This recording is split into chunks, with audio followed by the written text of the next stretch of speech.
Hi, good morning, everyone. Welcome to another edition of Lunch with a Scientist, your opportunity to meet a brilliant STEM professional.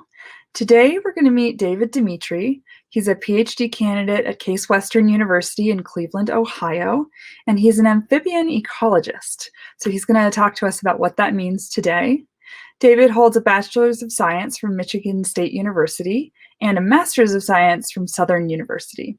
And we are so excited to have him come on today to talk to us more about amphibians. Hi, David. How are you? I'm doing well, Leah. How are you? I'm good. So excited. We've had a few frog scientists, and so we've been rounding out our understanding of who they are and what they do and what they're like genetically. And we're going to get more from you today. Certainly. I'm really excited. It's been a lot of fun to watch a lot of these past talks, including several of those based on amphibians. So I'm glad to contribute and hopefully have a little fun with it. Awesome. Well, without further ado, I'll let you pull in your screen share. All right. Excellent. Well, thank you so much for the introduction, and thanks to everybody out there for watching. As mentioned, my name is David Dimitrie. I'm in my final semester here of my candidacy for the PhD at Case Western Reserve University. And I'm really excited to be talking to you a little bit about noisy frogs and ecology to address scientific questions. So before we get started, just to talk a little bit about what's on today's schedule, I'll give you a little bit of background on myself as an amphibian ecologist. I'll hopefully give you some information as to why I think frogs are a real excellent group to study scientific questions with. And then we'll dive in and spend a lot of time talking about a case study using frogs to address scientific questions. So as an ecologist, I study how organisms interact with their environment and how changes to the environment affect those organisms. And I always love this kind of cartoon. You've probably seen something very similar to it on social media in some fashion or another. But basically, as an ecologist, this is, I think, what we often like to think we are perceived as. So what your friends might think you're doing, what your mom thinks you're doing, what society thinks you're doing. But really, we spend a lot of time actually just doing this. A lot of sitting around at the desk. And I can attest to that. This is how I spent a lot of my time. I spent a lot of time before the pandemic, obviously, in the lab, crunching numbers on the computer, working in the lab on some sample analyses, stuff like that. But I do want you to know that, obviously, as we go through today's talk, I'm really hoping that I'll demonstrate that there's a lot of fun to be had as being an ecologist. And a lot of the stuff that we see on the screen is what we actually do as ecologists. So as an example, here's me having a good time checking traps for salamanders out in the field. So now specifically, as I mentioned, I'm an amphibian ecologist. So I study how amphibians actually interact with their environment. And I'm really interested in how changes to the environment can affect them. Really love studying amphibians because of a couple different reasons. First of all, they're just really diverse. And so kind of throughout my career and my research, I've been able to work with a lot of really cool different species of frogs and salamanders throughout much of North America. They also occupy a lot of really cool and diverse habitats. So, for example, some of the work I've done has been in the canyonlands and deserts of southeastern Utah, stream habitats throughout much of North America, and then high alpine lakes in places like the Sierra Nevada mountains of California, and specifically in Yosemite Park. And as an amphibian ecologist, and again, if you've watched any of these previous talks over the past year or so, you're probably aware of this, but as an amphibian ecologist, myself and fellow ecologists, we're really concerned with the decline of amphibians globally. So studying amphibian ecology is now, I think, more important than ever as a scientist.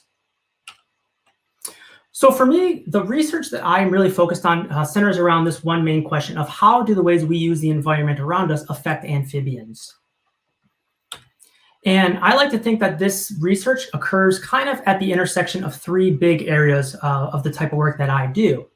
So just to give you an introduction to some of that work, one of those areas is just simple population monitoring. So as an amphibian ecologist, first and foremost, what we need to understand is, well, for any of our amphibian species of interest, how are they doing health-wise? So we go out and we can do all sorts of cool techniques to assess their population. We can look at population size. Is it increasing or decreasing or potentially staying stable? And that's obviously the first step for us as conservation biologists and ecologists to think about what might be happening to these animals out there in these ecosystems. Only once we know if these populations are increasing or decreasing can we then start to identify potentially some of the threats that might be impacting them. So one area of research that I have focused on in the past, and this was a focus of my master's research at Southern Illinois University, was in the field of ecotoxicology. So with ecotoxicology, we're interested in how pesticides, contaminants, other types of chemicals in the environment might impact individuals, populations, or even communities of different organisms. And for my Master's of Science research, I was interested in looking at how pesticides that are used in California's Central Valley, which is an area really important for agriculture, not only for the United States, but globally, how pesticides that are used in the Central Valley are carried by the wind that comes offshore or onshore from the Pacific Ocean, picks up those pesticides and chemicals and carries them into these habitats up in the mountains of California, where we know obviously there's no agriculture, there are no pesticides being applied. But if we go out into these systems, like this high alpine lake in Yosemite National Park, we can actually detect chemicals and pesticides in the water. So these chemicals are being drifted and carried into these habitats. My question of interest for my Master's of Science thesis was, well, how are those affecting amphibian populations, especially populations that we know are declining up in these high alpine lakes? So for research such as this for ecotoxicology, what we can do is we can go up into these high alpine lakes, we can collect tadpoles, and then we can bring them back into our laboratory and raise them in the presence and absence of these types of chemicals that we have. And then we can assess how they're doing. So we can start to assess these threats to them in their natural environments and how they may be linked to population declines. So again, linking ecotoxicology to that first circle that I mentioned of population monitoring. And then finally, what I've been focused on a lot for my PhD research and what I'll talk a lot about today is behavioral ecology. And so with behavioral ecology, we're interested in the study of interactions between individuals within populations and communities, and really specifically how competition within and between these species potentially affect evolutionary fitness. And then how this ties in again to this broader question of how the ways that we use the environment around us can affect amphibians.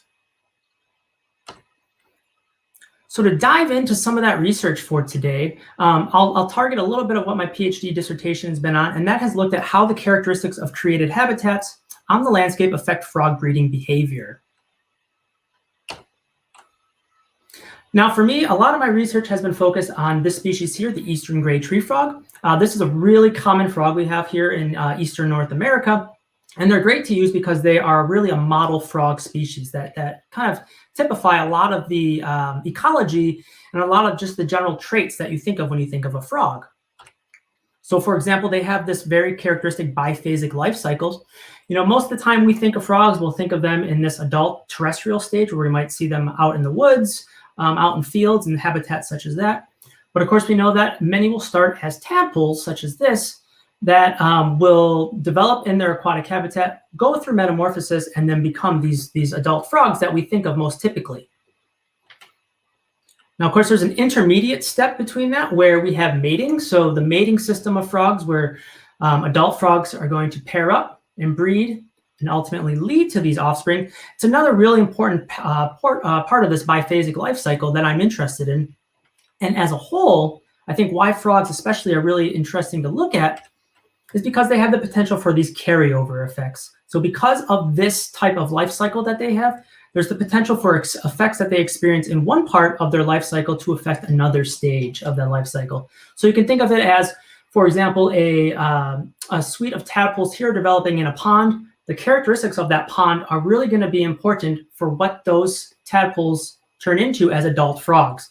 Potentially, if there's something negative about that habitat, pesticides are present, the frogs may be, say, smaller or have a less chance of survival following metamorphosis. So they have potential for habitat carryover effects. So it's really interesting, and it poses a lot of different questions that we can ask using amphibians and specifically frogs.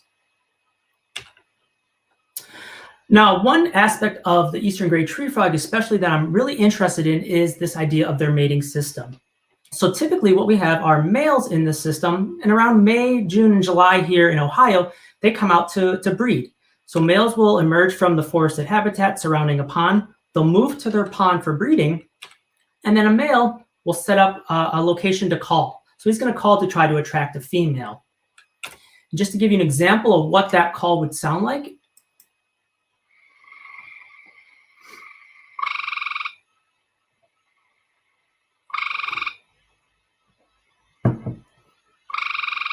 So this male is producing what's called an advertisement call, which is a call produced by a male frog to attract a female during the breeding season. And you hear it's a pretty distinctive call, and this is very unique for this individual species. So this male will set up a place to call from this pond, but of course, typically, he's not going to be the only male at the pond. Instead, there'll be multiple males competing with him. This is important because when a female comes, so females typically come on select nights, they'll come out, they'll move over to these same breeding ponds, but once a female reaches that pond, she needs to make a decision. Which of these frogs do I mate with for my offspring? And so how that's determined is there's a lot of really important information in these calls from the frogs. So here, as you see, this male is calling. Each call, he's producing these trills that I'm highlighting here in red. And so this call is made up of these really distinct trills, and this is important because there's a lot of information that we can unpack from those calls. So for example, here, if we take a look at this specific call from this male, we can focus in and zoom in on just one of those trills. So each of these trills are made up of pulses, these successive pulses that are produce that trill-like sound that you just heard. And each male is going to have what's called a call effort. So they're going to spend a proportion of time giving those actual calls. So in this case here, over the course of about a minute, this male produced about calls for about 20% of that time. We can also look at the individual trills, and we can pull out average call duration. So how long are each of those trills? And how many of those individual pulses is he producing? Why is this really important? Well, as I said, this is a lot of important information, and it's really specific for each male. And it's important because males that call more and produce these longer calls produce better offspring. So their call properties are an indicator of genetic quality for females. What does that really mean? Well, let's say we have two hypothetical frogs here, okay? These two males are calling from the same habitat. But if we look at the male on the top, this male is producing more calls, and he has a higher call effort. So he's spending more of that time actually calling compared to that male along the bottom. If we zoomed in on each of those individual trills, we could see that the male on the top here, he's producing longer trills on average, and he's also producing more of those pulses inside of each individual trill that he's producing. So if we had to categorize these two males, we'd say that the male on the top is a better singer. He's producing a more attractive call. And this is important because what that's indicating to a female is that this male on the top should produce tadpoles that are going to survive better. So he's going to have more offspring that survive. And his tadpoles will also be bigger, again, because these calls are an indicator of the genetic quality of these males. So what that might mean is our male on the top, he might end up getting a female for a mate, but our male on the bottom, unfortunately, is going to become part of our Broken Hearts Club and not necessarily get a mate because he has an inferior call. So now if we return back to our hypothetical scenario, when our female is at this breeding pond and she has multiple males that she can choose among, what we might find is that one male out of these four is actually producing a more attractive call. So what we would suspect is that the female is going to choose that male for mating. And what happens is once this female selects this male, the male will grasp her in a process we call amplexus. So he's going to grab onto her back like so. They're going to swim around, and then what will happen is the female will start releasing her eggs, and the male will at that same time fertilize those eggs. The eggs will be deposited in that same pond, and they're going to develop into tadpoles. Now, what's really important here is these tadpoles, they're going to be left in the ponds, but there's no parental care. So the frogs mate, and then that same night, they're leaving. So the habitat where these offspring are being left is really important to help determine their success, not only as tadpoles, but reaching metamorphosis and then turning into adults. So again, bringing it back to that idea of carryover effects. So this dynamic of selection from our females and males is really important when it comes to breeding and the resulting fitness for our offsprings. Now, what's really interesting is, well, what happens when there are multiple ponds available? So in this case, if this male has two different types of habitats to choose from, he has to make a choice. Now, the habitats might be completely similar, except for maybe changes in their shape or size, or they might have some different characteristics. So for example, here, this pond on the bottom, let's say there are fish present in there. Well, we know that environments with predators or competitors can decrease offspring survival and growth. So in the eyes of this frog, that pond should be considered a less than ideal habitat for my offspring. So if I'm that male frog, I'm probably going to choose that pond on top. Now, what happens though, if there's already a male at that pond and this male is producing a really strong call, he's going to get all the female frogs. But I'm a male that produces a less superior call. So my call is inferior to his call. I have a choice to make here. I can go to that same habitat as this male, potentially get a female, but I also risk losing out due to competition because he's producing a better call. Or I can move down to this second pond where there are fish present. My tadpoles might not do as well, but I know that there is no other male calling, so I have a better chance of potentially attracting a female to this site. And this is what leads into a lot of my current research focused on, are male frogs able to detect and distinguish among breeding habitats with offspring competitors present?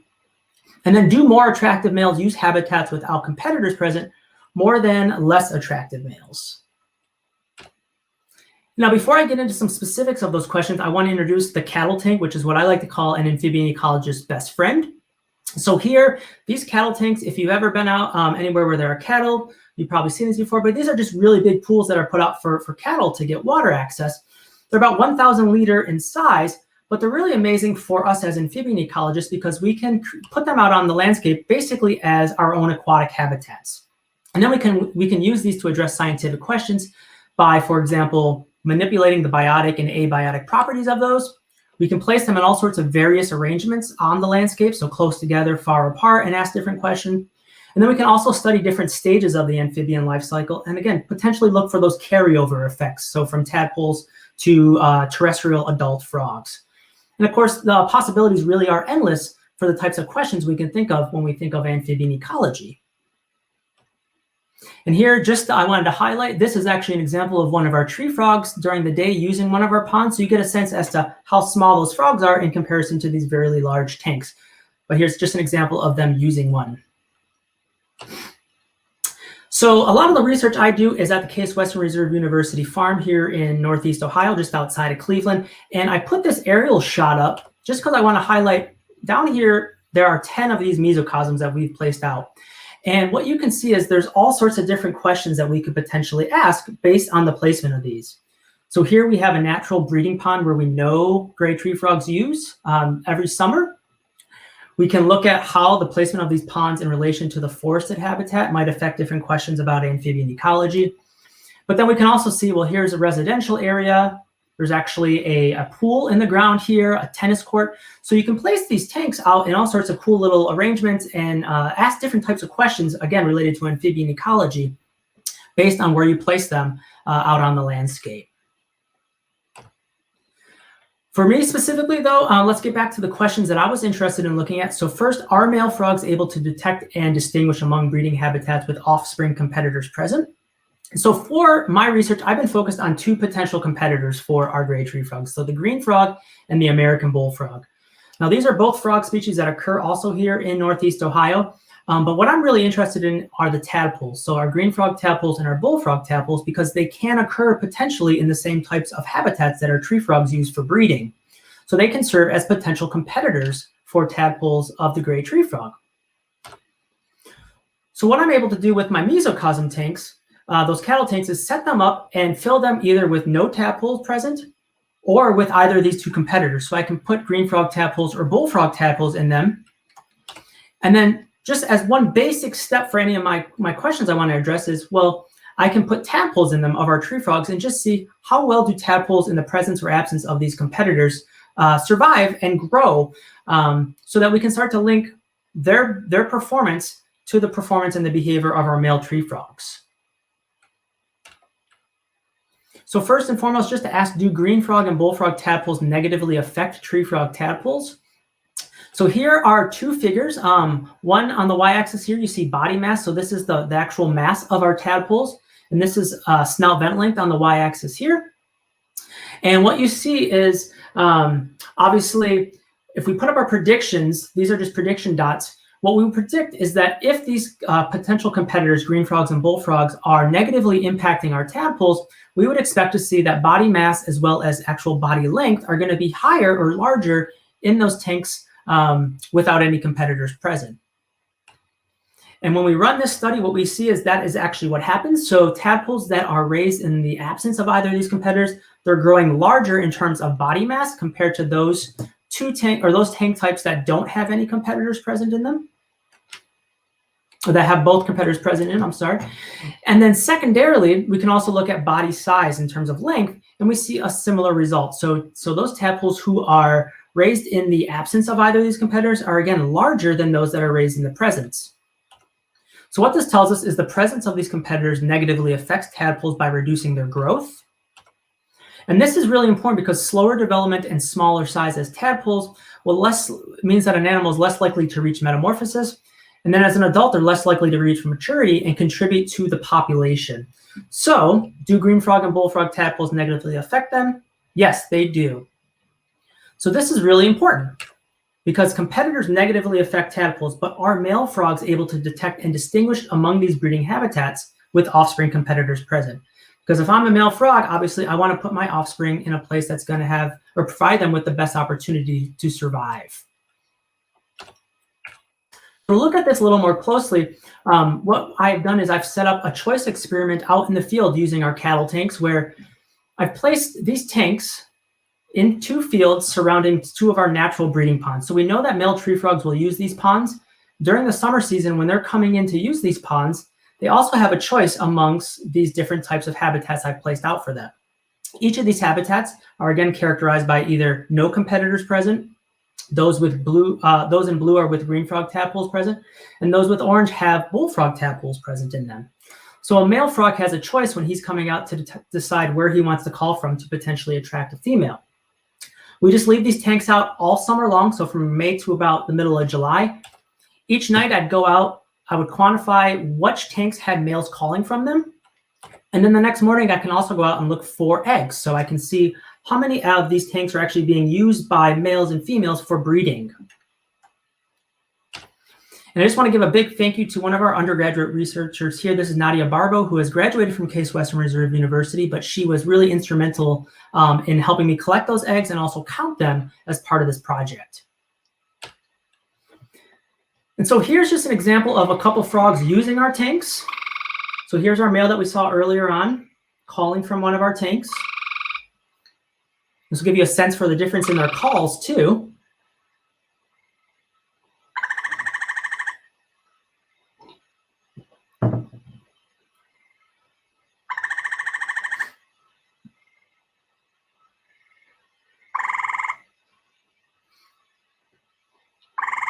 And so as we watch these videos, you can see obviously, yeah, there's differences in these calls that are apparent obviously to a female who might be coming to these ponds to select a male for breeding.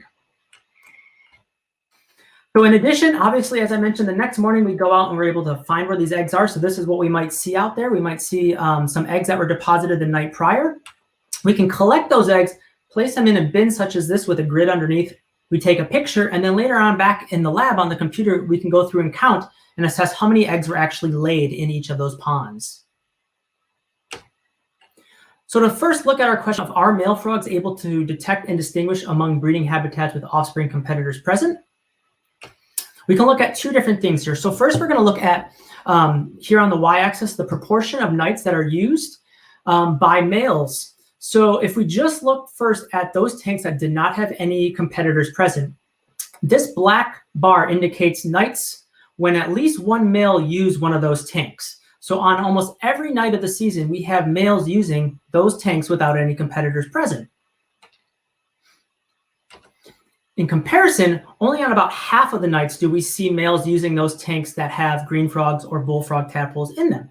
So we definitely see a difference in the preference amongst these types of habitats for our calling males. We can also look at the proportion of nights then within these habitats where eggs are actually laid. So the males are there, but are they actually resulting in eggs being laid? In those tanks that don't have any competitors present, we see that eggs are located about 60% of the time out there in the field. You can contrast that though, however, with our tanks with either competitors present. So on average, about 30% or less of those nights are being used those tanks are being used for egg laying by our male and female tree frogs. So there's definitely a difference there, both in terms of our number of nights males use those, as well as the number of eggs that are being used. So we see the presence of competitors decreases the number of nights males use a pond and decreases the number of nights a pond is used for frog breeding. Now we can also look at the actual number of eggs that are deposited in each of these tanks. So here, if we just look along the y-axis, the total number of eggs that are collected from each pond within the 3 competitor treatments. This again is just what we would predict to happen if there is a negative effect of green frog and bullfrog tadpoles on total number of eggs per pond. And we see that that is actually what we count out there in the field. So on average, we see tanks without any of these competitors present are receiving more eggs than those with either competitor present. So the presence of competitors decreases the total number of eggs located in each pond type. So this is good. So what we've documented is that male frogs on average will use those tanks without competitors present more frequently than those with either competitor present.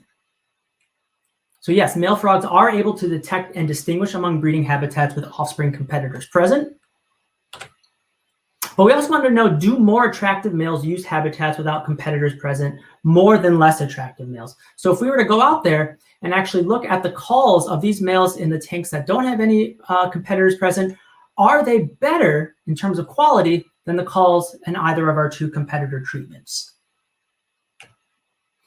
So to do this, I would go out each night. In addition to locating where these males are, I would actually record their calls.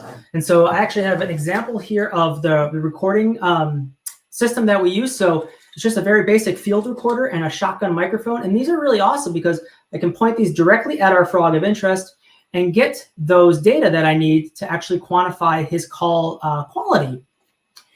We can also, however, use something very simple. These have been brought up in some of our past Lunch with Scientists talks. So these are just audio moth recorders. So this is a recorder we can just go put out in the field, and they will also collect kind of broad scale call data and give us a sense as to who's calling from what type of habitats. Additionally, I will point out too, we all have probably a really good tool that we can use, and those are our phones. You can actually go out and just record with your phone too at a given habitat, and you'll have these call data that then you can play with to answer some of these questions. Well, what do these call data look like, and how do we actually analyze them? Well, I use the software. This is Raven Pro. This is from the Cornell Lab of Ornithology. It's a really great software. There's a free light version that you can use. And there's also student subscriptions at a relatively cheap price where you can pull call data in and actually analyze them to answer some of these questions.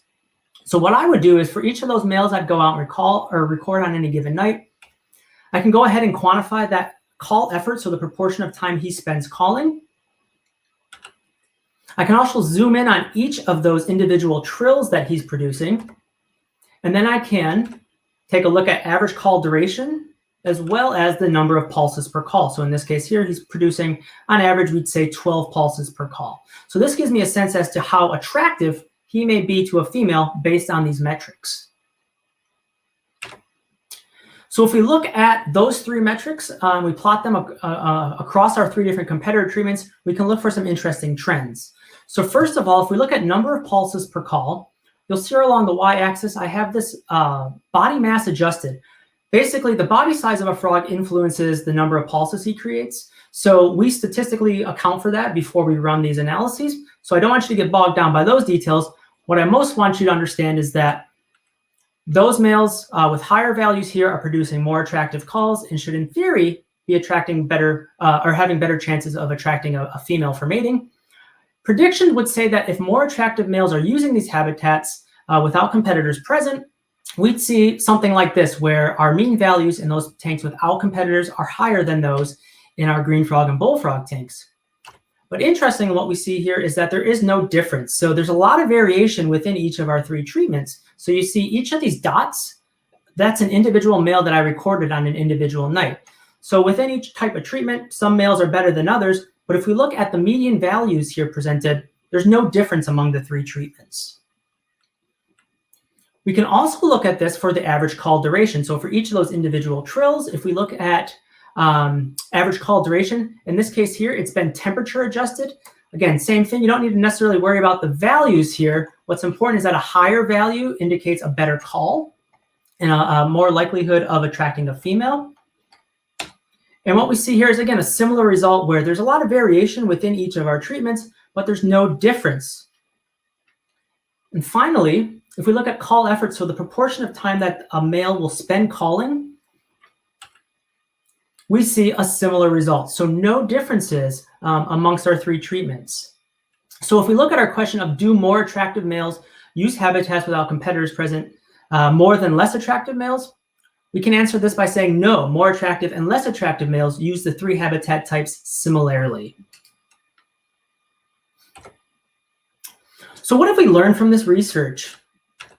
So male tree frogs will use ponds without competitors present more frequently to advertise to female tree frogs than ponds with competitors. Ponds without competitors receive more breeding activity, so more eggs deposited over the course of the breeding season.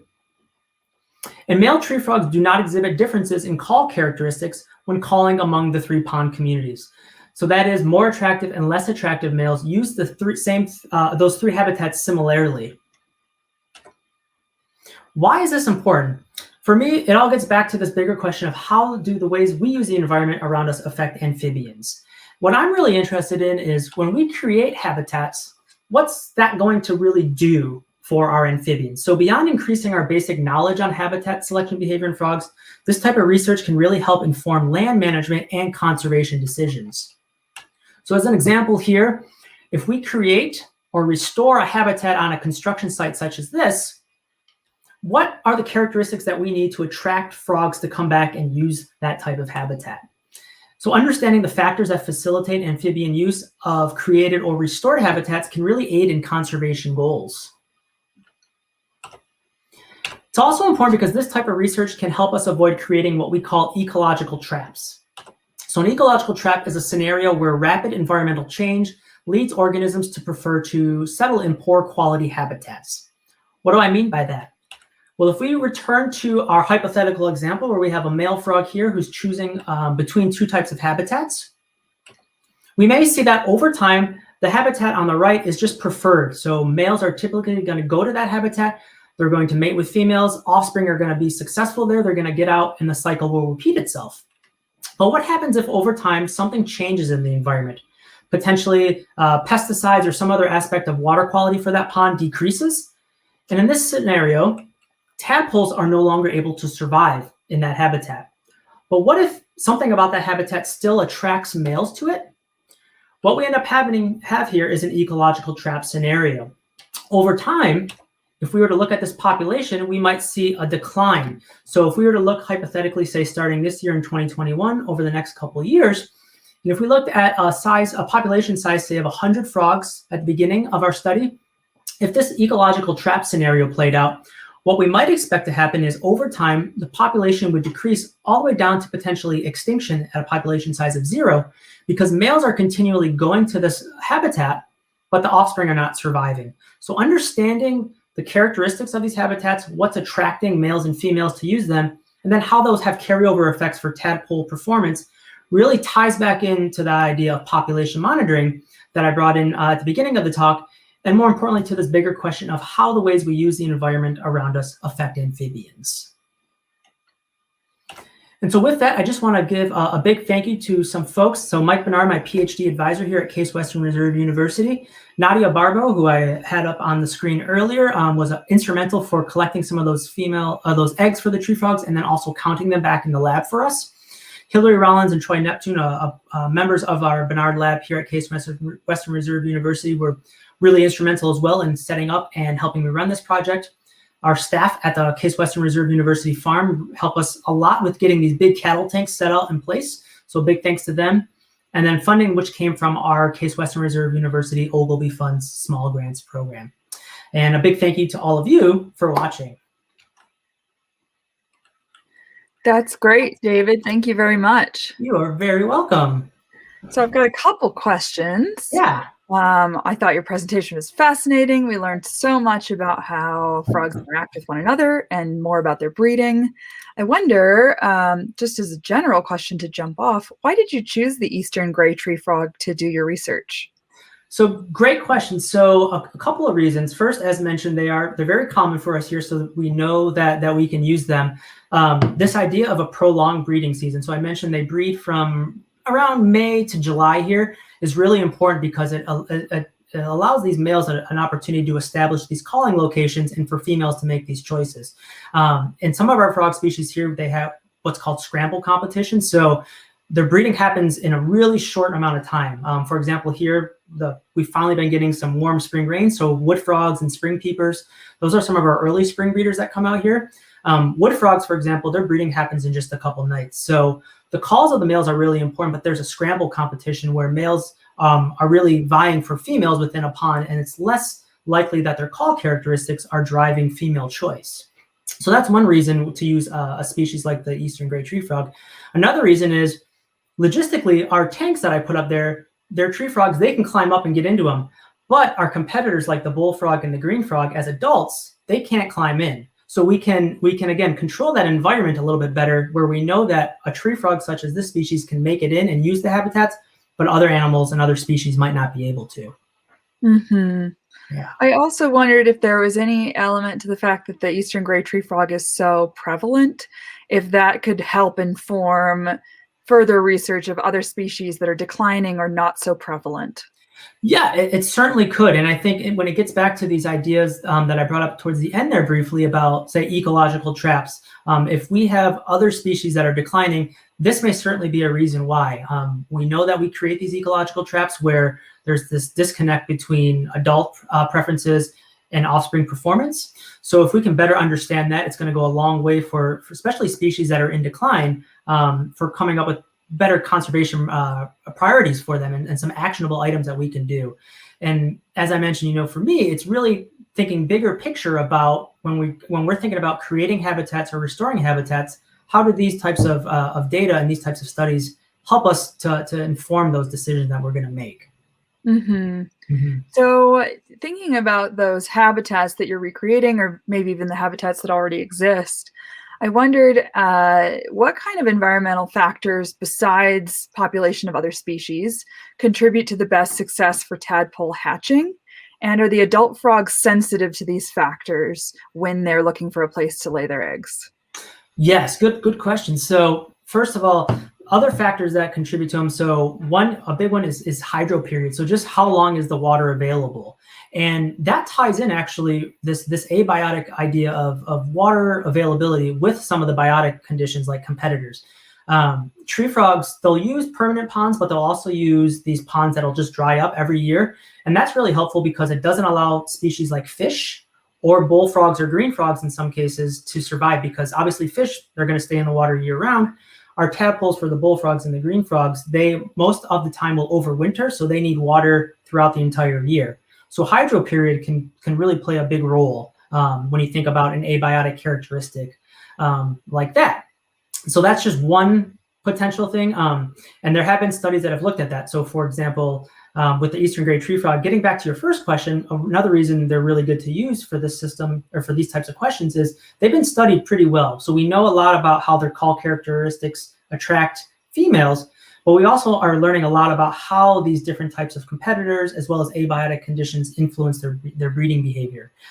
There's a study that was out recently, I think a couple of years ago, where ponds that have been emptied and then refilled in the middle of the season are more attractive to tree frogs than older ones. So again, as a management perspective, if you're trying to restore habitat, draining a pond and then refilling it may be beneficial. And again, that might be because it no longer attracts certain competitors to them.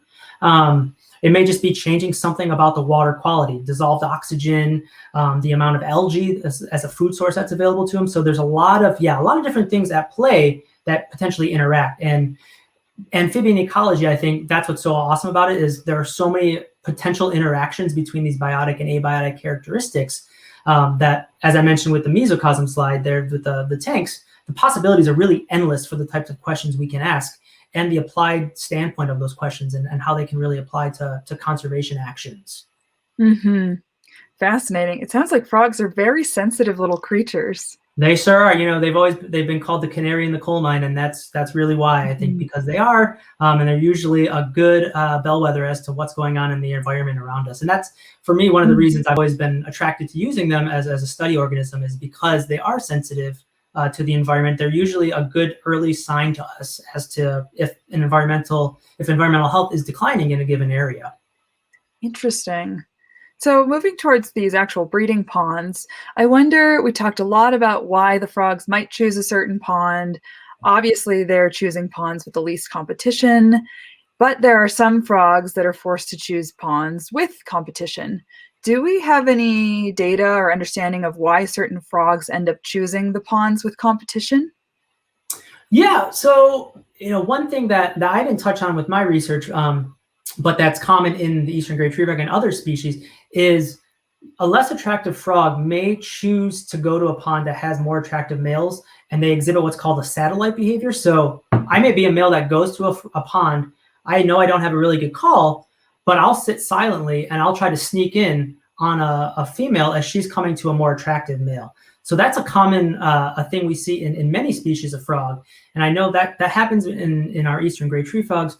And so that's definitely one reason you might see these less attractive frogs still going to ponds where, yes, competition is going to be high. But if that competition is so high and it's attracting most, if not all, the females, it's better for me to at least put my hat in the ring, so to speak, and try to maybe sneak in on one of these females. Mm, makes sense. Very smart. They're really smart creatures, and when you think about it kind of at the individual behavioral level, there are so many fascinating aspects of what they do during this breeding season that I think we've only scratched the surface on, but they bring up a lot of different questions that we can certainly pursue in the future. Mm-hmm.